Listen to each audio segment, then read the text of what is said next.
Indeed it is. Interview time. Let me see. Where is the Commander? Are you there, Commander Ron Sharon? Sequential Dreams, are you there? Indeed, and welcome to all listeners. I've really been enjoying your show thus far tonight, Terry. Oh, thank you. It's a little bit different tonight, and I don't know why. Just one of those strange things that happen, Ron, isn't it, in the life of music? Whatever. Well, obviously, no Lady Hawke. She's at home resting, obviously, there. So a big hello for me, Ron, from, Kuutana Serenity, Sequential Dreams, whichever it is. You know, but... Well, Sequential Dreams is a project that also includes some great visiting musical partners. It sure does, and more about that later, but... First, I'm going to let people know a little bit about your musical career. Where did it sort of start for you, Ron? Yeah, well, I may have inherited a few musical genes. Both my parents loved music. Yeah. And on my mother's side, most relatives also played some instrument or another. So it seems to go back in history there. Uh-huh. So it was my aunt who taught me to first play the guitar. It was 10 years old, I think. And also my sister had gotten this small organ at Christmas. And although she wouldn't play a finger on it, I was always on it, playing and trying to make every sound and test the limits, you know. You acquired it, did you? You acquired it from him? Oh, I took it over. Oh, you did, you did, rascal.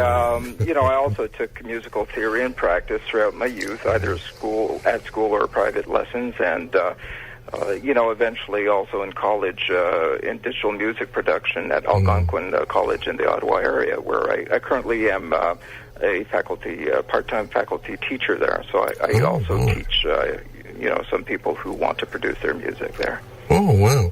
Well, teacher, we will try to behave. I'll try and behave.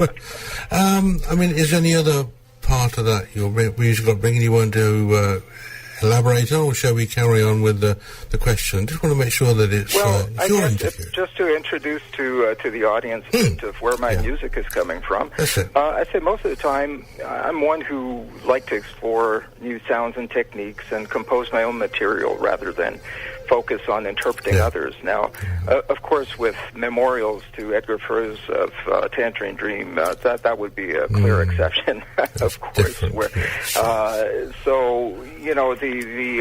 for me, the guitar was the beginner, but I got to also see Tangerine Dream in the 70s. I was only 15 years old in Montreal in 77.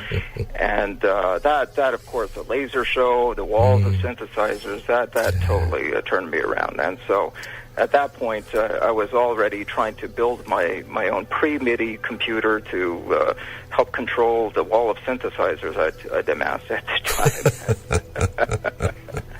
time. Yeah.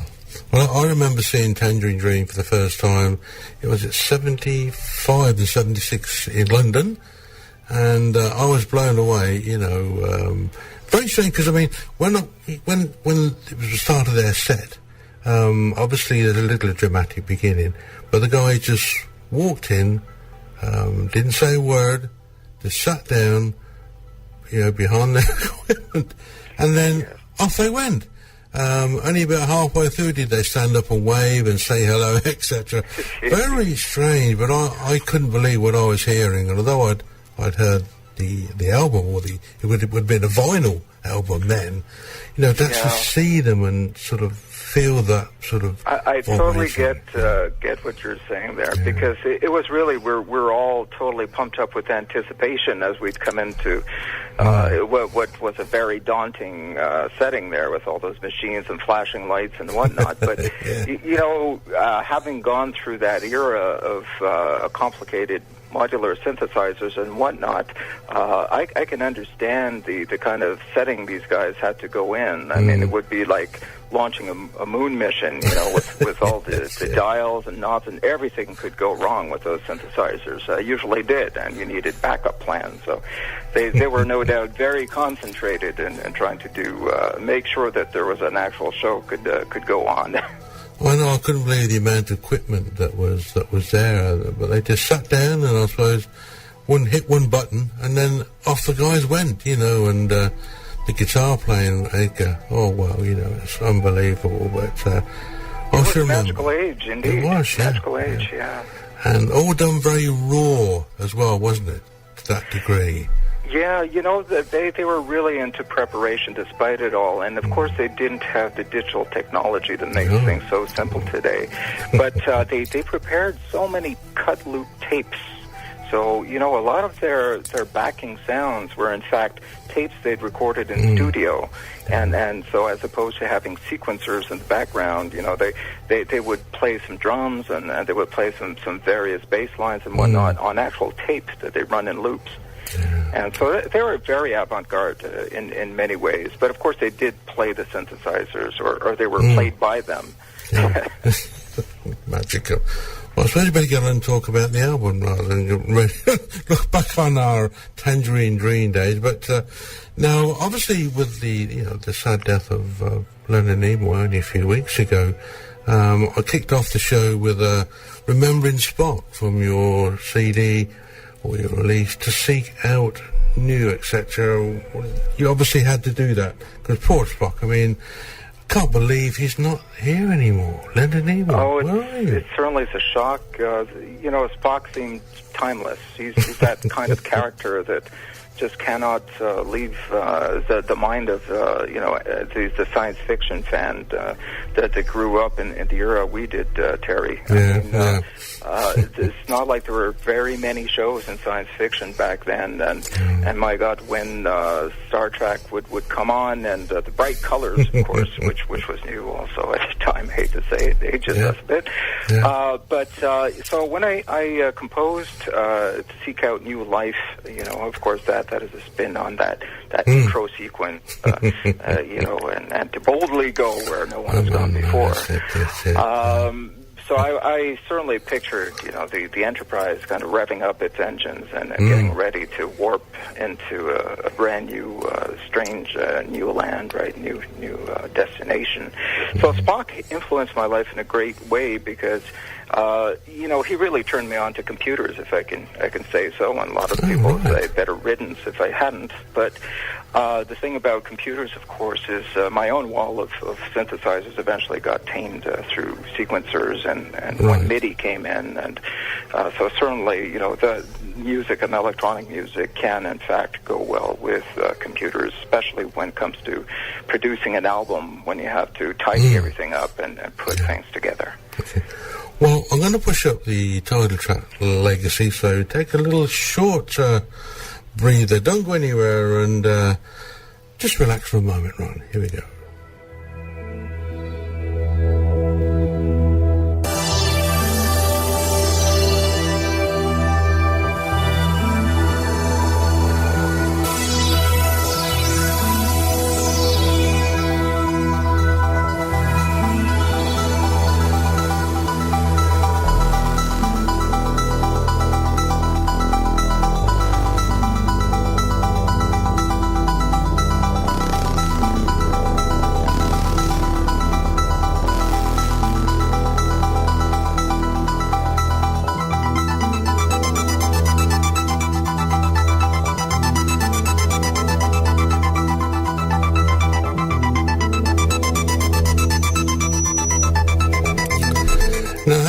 Legacy come about? Because it involves a lot of musicians, etc. Yeah, Sequential Dreams has certainly been for me an album where I was, as opposed to my solo Kuutana albums, has been for me a test bed to work with other musicians that I think are kindred spirits. I've, in terms of this particular album, you know, I'd already been on pretty much a listening binge of Tangerine Dream and Edgar for probably for the last 20, 30 years, or 40 actually. But in any case, I was definitely listening to a lot of Edgar's work, and quite unfortunately, I heard, to my great sadness, that he had passed on that third week in January, and so, you know, I had a few tracks that had been set aside just needed finishing, but I still had half an album to do. And as all that communication took place around, of course, the death of Edgar Furze of Tangerine Dream, I got into conversation with the people who worked with me on this, and who thankfully will be listening to in part in this album. And so, we talked about having a sound that would honor the Tangerine Dream sound and Edgar Furze in particular. Well, what are you going to do? We're going to listen to The Sea of Stars, and you can explain a little bit more about that. So let's push it on. We're going to listen to, and it is a sea of stars, isn't it? So here we go.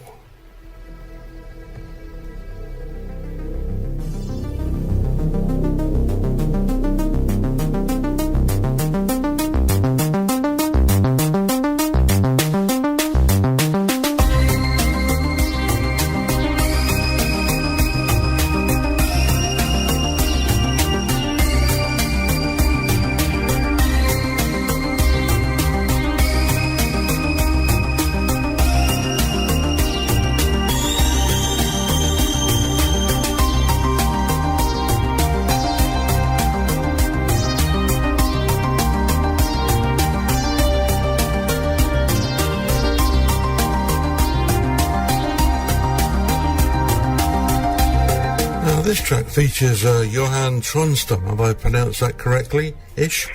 Yes.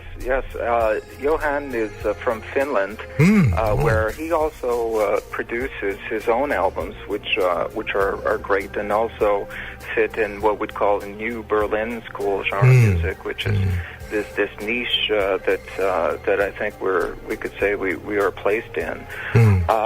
Now, Johan and I have been working across a number of different albums now. His own personal music is really great, and what we do is we work across the internet as means of communication, sending files, working in our own digital studios to combine the elements, to talk about the elements, and kind of weave it to a point where we both feel comfortable to include on the album. Oh, well, that sounds great. It's now coming up shortly will be Synthesis. Now, I know a little bit about the guy, but you're going to wait a bit more with it's called Spirit Trance. It's a very stunning track. I like it. Let's have a little listen to Spirit Trance. Here we go.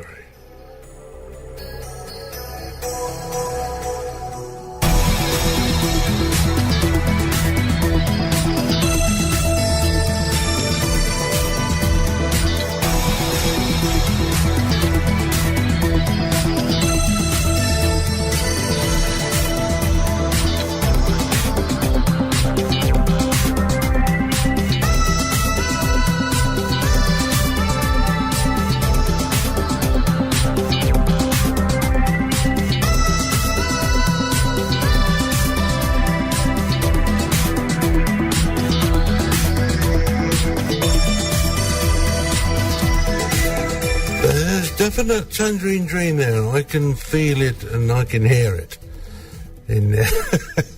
I'm glad you can. Oh, it's there. It's a great upbeat track. Now, how did you meet up with Synthesis? The same way as Johan, etc.? Yes. Chris Peer, also known as Synthesis from California.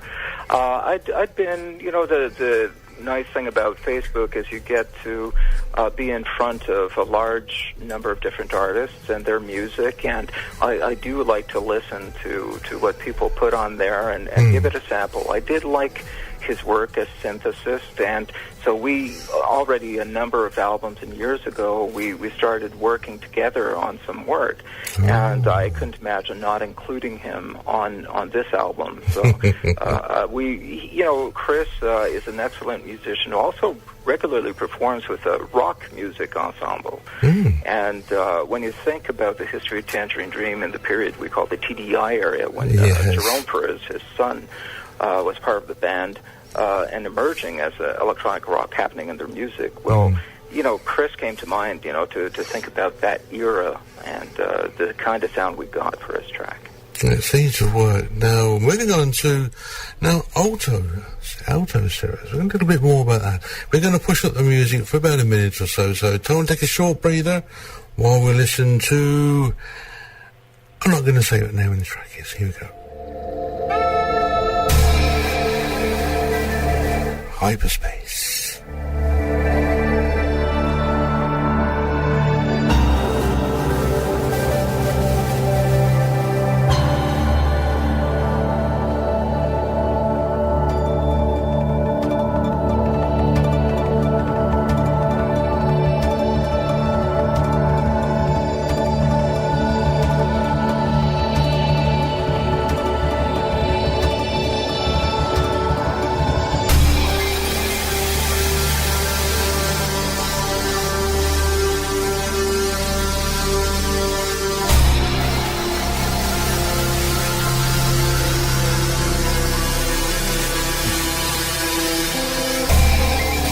Yes, the track oozes fabulous Tangerine Dream. But how did you meet up with Sean and Claire McCarthy of Alto Cirrus?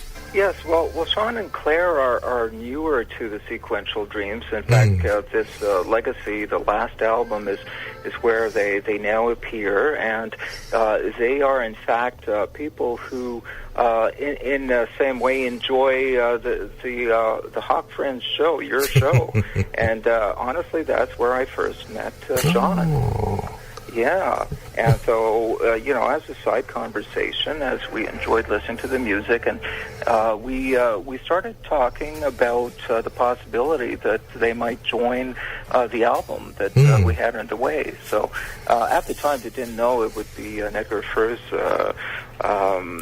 send-off, if you will, but yes. it morphed into that, and gradually we worked towards it. So he was, and Claire and Sean were just a really natural fit together, a dynamic team, and we just fit hand in glove, I think, working on this track.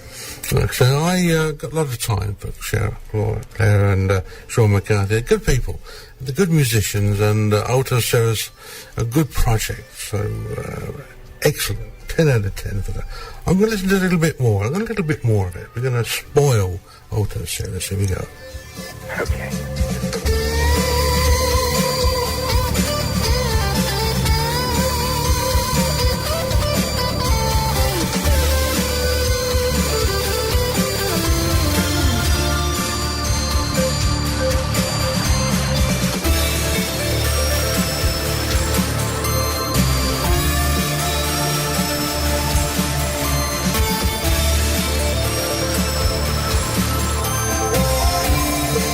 Who's doing the guitar work?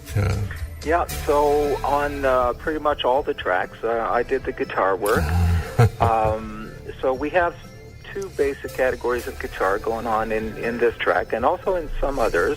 On one side, I wanted to honor, some of the types of ways that Tangerine Dream did their guitar, and that was a synth guitar. At a point where digital synthesizers like Korg Wave Station and that category, you would start hearing sounds of guitar from Tangerine Dream that were somewhat synthetic.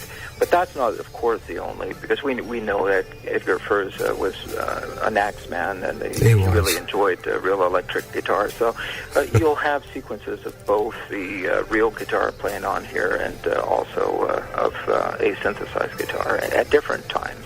So fabulous. I've seen him strutting his stuff. Well, he didn't exactly strut around with the guitar, but just the way that he would just move it, the way that he produced his guitar sounds. I can see it now, I can visualize him. But anyway, that's it. Now then, the next one we'll talk about, Blue Galaxy, the next track we'll have a listen to. Now that's Celestial View. So what's the story behind these guys with you? Yes, so Celestial View is in fact an Austrian composer. She and I have been working on also other projects over the last few years under another project name called Sundown Cafe. Now, she is from a chill, down-tempo type of background. But when I listened to her music before we connected up to do some projects together, I found that there was something that was appealing, and so ultimately, whereas with Sundown Cafe, there's a bit more of a chill and down-tempo, maybe smooth jazz, when we brought it over to trying to do some Sequential Dreams together, and this track in particular, well, she went more in my direction, tried to reach out and to do a bit more of a Tangerine Dream type thing. So we did a lot of back and forth, and we came up with this I think a pretty good sounding track that fits quite well into the mix. Okay, well, I've listened to that then. So Celestial View, here we go.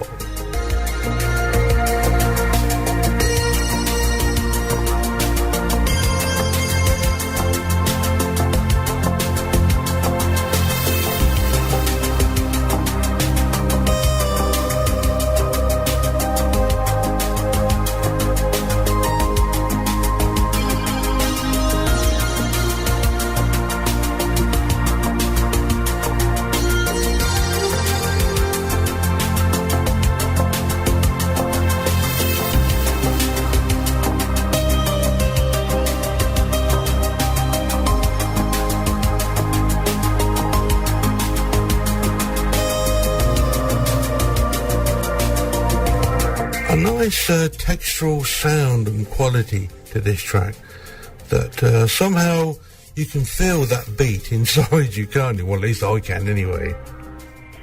Thank you. It's you know, I celebrate what each of the guest artists on Sequential Dreams have brought. They all have their own flavor. They've all produced some really fabulous albums, and I feel honored to have worked with each and every one of them. So I try to honor what they bring to the table, but ultimately I also have to make the final product also sound into a consistent whole, because I also do the final mix down. But you know, each contributor always gets a chance to listen to everything, and we do a lot of meticulous back and forth work to ensure that we have a track that we're happy with, and hopefully the listeners too. Well, I'm sure there will be.